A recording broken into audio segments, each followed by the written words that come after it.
불안감을 조성하고 국채의 수요를 올리기 위해서 트럼프가 큰 그림을 그리고 있는 것이 아닌가. 네, 여러분 반갑습니다. 비트캐쳐입니다. 멈출 줄 모르는 트럼프의 관세 전쟁으로 인해서 비트코인의 상승이 계속 억제되고 있는 가운데 이유 또한 4월부터 미국 제품의 보복 관세 41조 원 상당을 먹이겠다라고 하니까 트럼프도 바로 강경 대응을 하면서 당연히 맞대응할 거고 제약품에 200%나 되는 관세를 때리겠다. 이런 식으로 계속해서 옥신각신하는 관세 정쟁이 지속이 되고 있습니다. 근데 또다시 트럼프가 말 바꾸기를 시전하면서 적어도 4월 2일까지 지금까지 어땠습니까? 2월에 부과한다 했다가 3월에 부과한다 했다가 4월까지 연기를 했는데 그러면서 4월 2일까지 관세 시작 전까지 유연성 유지하겠다. 이거 뒤집어서 얘기하면 뭡니까? 4월 2일 전까지 우리가 원하는 협상 카드 가져와. 그때까지 시간을 줄게. 이런 식으로 또 가능성을 열어놓는 발언을 했습니다. 그리고 미국의 상무장관 또한 캐나다와의 관세 전쟁 상황 또한 진정을 논의할 거다. 이런 식으로 봉합될 듯 말 듯한 혼란스러움을 계속해서 야기하고 있다. 제가 봤을 때 트럼프가 이런 식으로 관세라는 카드를 들고 경기를 흔드는 이유에는 미국의 어마어마한 지금 재정 적자를 볼 수 있을 것 같습니다. 현재 지금 미국은 2020년도 코로나가 터진 이후에 어마어마한 재정 적자가 터지고 약간의 회복되는 듯한 모습을 보였지만 또다시 어마어마한 지금 재정 적자의 하향 곡선으로 흘러들어가고 있다. 그래서 이 재정 적자를 완화시키고 미국의 부채 문제를 해결하려고 뭐를 설립한 겁니까? 도지의 정부 효율성 부서장에 머스크를 앉혔던 거다. 근데 지금 미국 재정 적자는 또다시 최대치로 흘러가고 있고 2025년 회계 연도에 첫 5개월 적자가 무려 1조 5천억 달러다. 근데 여기서 트럼프가 왜 관세로 흔들려는지 중요한 게 나옵니다. 정부 부채에 대한 이자 부담만 거진 5천억 달러에 달한다. 정부 부채라 하면 뭡니까? 미국채. 어마어마한 미국채를 발행했는데 이 미국채에 대한 이자를 미국 정부가 내야 된다. 근데 그 이자 부담이 거진 전체 적자의 3분의 1 수준이다라고 하면은 이 이자를 줄이기만 해도 재정 적자를 많이 완화시킬 수 있다라는 겁니다. 그러려면 미국채 금리를 낮춰야지 이자에 대한 정부의 부담을 낮출 수가 있고 미국채 금리를 낮추려면 미국채 수요를 높여서 미국채 가격이 올라야 금리가 내려갑니다. 국채는 이런 식으로 디커플링 되는데 국채 수요를 늘리려면 어떻게 해야 됩니까? 계속해서 시장에 불안감을 조성하고 위험자산으로부터 가장 안전한 자산이라고 평가받는 국채의 수요를 올리기 위해서 트럼프가 큰 그림을 그리고 있는 것이 아닌가라는 저는 합리적인 의심을 하고 그리고 관세만 때려버려서 불확실성 조성하면 본인에 대한 지지율 떨어지고 트럼프에 대한 신뢰 떨어지니까 반대급부에서는 이런 식으로 러시아와 우크라이나 전쟁을 봉합시키고 타결하면서 충격을 완화하려는 지금 트럼프는 러시아에게 우크라 휴전 동참을 적극적으로 압박할 수 있다. 그러면서 러시아에 대해서도 너네 우크라 휴전 동참하지 않으면 너희도 제재할 거야. 제재할 수는 있으나 필요하지 않길 바래. 그러니까 순순히 우리가 원하는 대로 러시아 우크라이나 전쟁도 타결해. 이런 식으로 지금 압박을 넣고 있는 겁니다. 이런 불확실성이 큰 관세 시장 움직임에서 어쨌든 시장을 구원해 준 건 제가 중요하다고 말씀드렸던 소비자 물가지수 모두 예측치를 하회하면서 소비자 물가지수와 근원 소비자 물가지수 YOY와 MOM 모두 4가지 지표 모두 물가가 생각했던 것보다 안정화되고 있다라는 것을 보여주었습니다. 그리고 실제로 세부 항목 중에 어떤 것이 CPI를 낮췄는지를 보면 어떻게 보면 가장 중요한 물가에서 물가 안정화에 중요한 서비스와 주거비 이런 식으로 서비스와 주거비 모두 이전 수치를 하회하면서 물가가 안정화되는 모습을 가지고 있고 변동성이 크지만 물가에 굉장히 큰 영향을 미치는 에너지 또한 이전 수치를 굉장히 크게 하회하면서 유가가 안정되고 서비스와 주거비까지 하향하면서 본질적인 물가가 하향 곡선을 타는 움직임을 보여줬습니다. 그래서 예상치를 밑돈 CPI 때문에 증권가가 많이들 우려했던 스태그플레이션 경기 침체는 오는데 물가까지 상승하는 최악의 상황이 논의되고 있었는데 이번 CPI 발표로 인해서 스테이블코인 우려는 진정이 된 모습입니다. 그리고 추가적으로 혹자는 미국의 2월 인플레이션 둔화 관세를 발효하기 전이라 일시적으로 잡힌 거지 물가 다시 뛰어오를 거야. 이런 식으로 얘기를 해주고 있지만 결국에 경기 침체가 오고 트럼프가 이런 식으로 관세 여기저기 때려버리면 물론 관세로 인한 조달 자금이 늘어나면서 소비자한테 전가가 될 수 있지만 반대로 이런 관세로 인해서 수요가 크게 줄어들 수도 있고 소비 시장이 크게 위축될 수가 있습니다. 미국은 미국은 결국에 소비 경제이기 때문에 수요가 줄어들고 소비가 위축이 된다라고 하면 엄청난 관세를 때리더라도 오히려 물가가 올라가지 않고 내려가는 현상을 보여줄 수도 있다라는 이 부분에 대한 중요한 지점도 체크를 해야 된다. 근데 어쨌든 간에 물가라는 거는 일단 까봐야 합니다. 그렇기 때문에 일단 지금의 데이터들이 어떻게 나오는지를 보고 물가가 잡히는 국면으로 가는지 확대되는 국면으로 가는지를 지속적으로 체크해야 될 것 같습니다. 그리고 캐나다는 선제적으로 미국의 어마어마한 관세에 대한 리스크를 회피하기 위해서 미리미리 지금 기준금리를 내리면서 7번 연속으로 어마어마한 금리 인하와 경기 부양 정책을 펼치고 있다. 결국에 이런 식으로 지금 캐나다뿐만이 아니라 독일과 중국도 미국 어마어마한 관세 전쟁에 대비하기 위해서 선제적으로 지금 엄청난 금리 인하와 유동성 공급을 하려고 하는데, 이러한 유동성 공급 측면에서도 2분기, 3분기가 됐을 때 충분히 유동성을 흡수하고 성장하는 자산인 비트코인에게는 긍정적으로 작용될 수도 있습니다.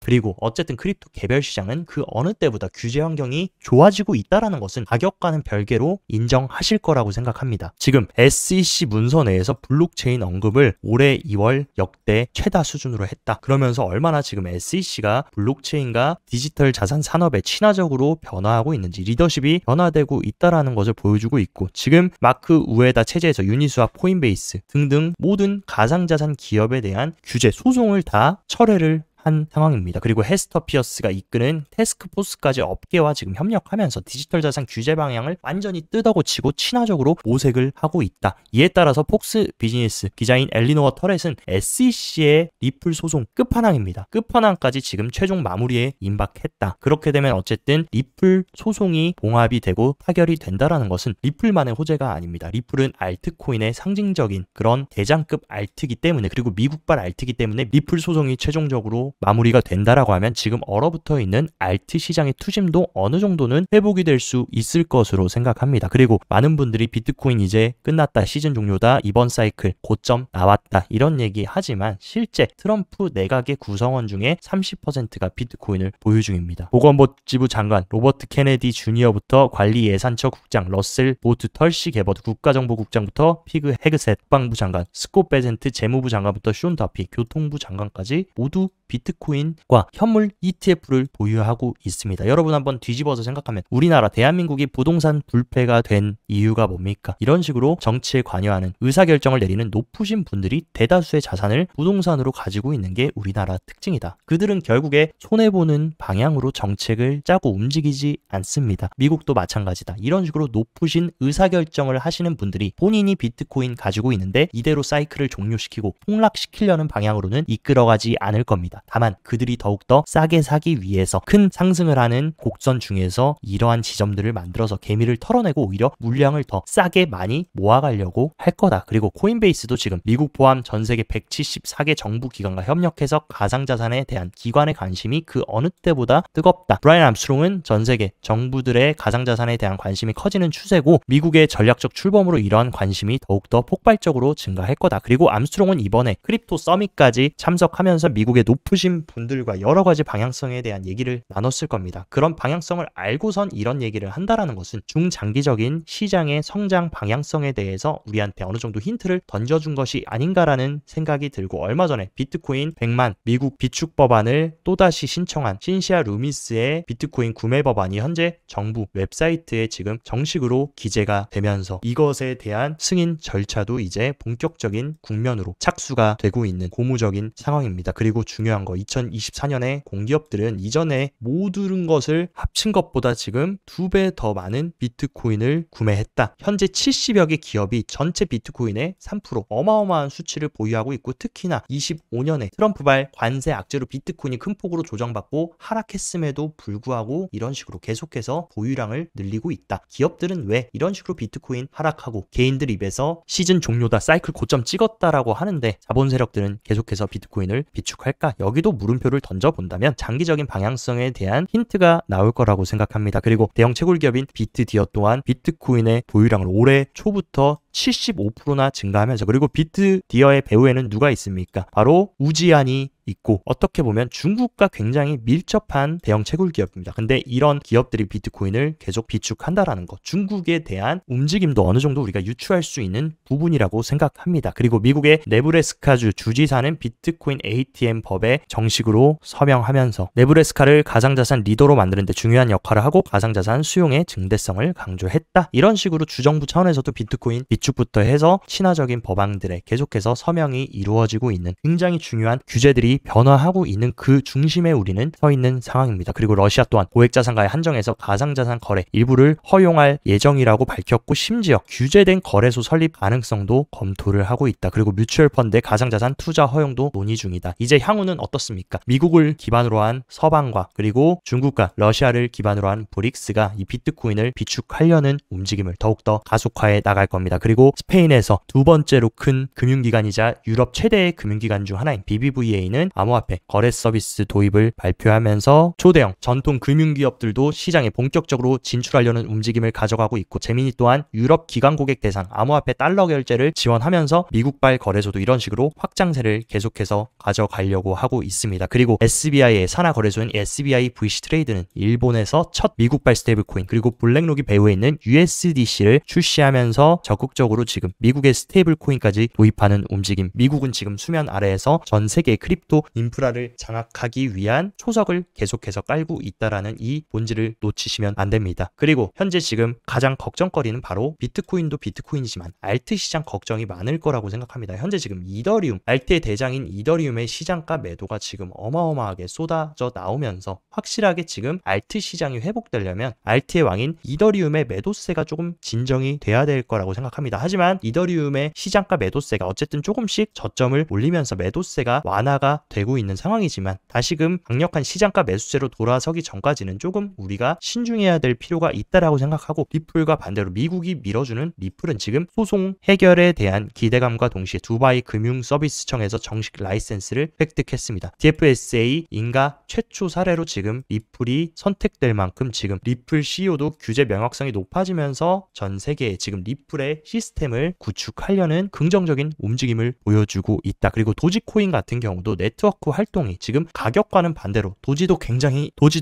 큰 폭으로 조정을 받았지만 오히려 도지의 액티브 주소는 급격하게 증가하면서 수상한 움직임이 도지에서도 보여지고 있다. 도지도 지금 미국이 밀어주는 밈코인의 대장인 만큼 도지의 움직임도 우리가 추적해볼 필요가 있다고 생각이 듭니다.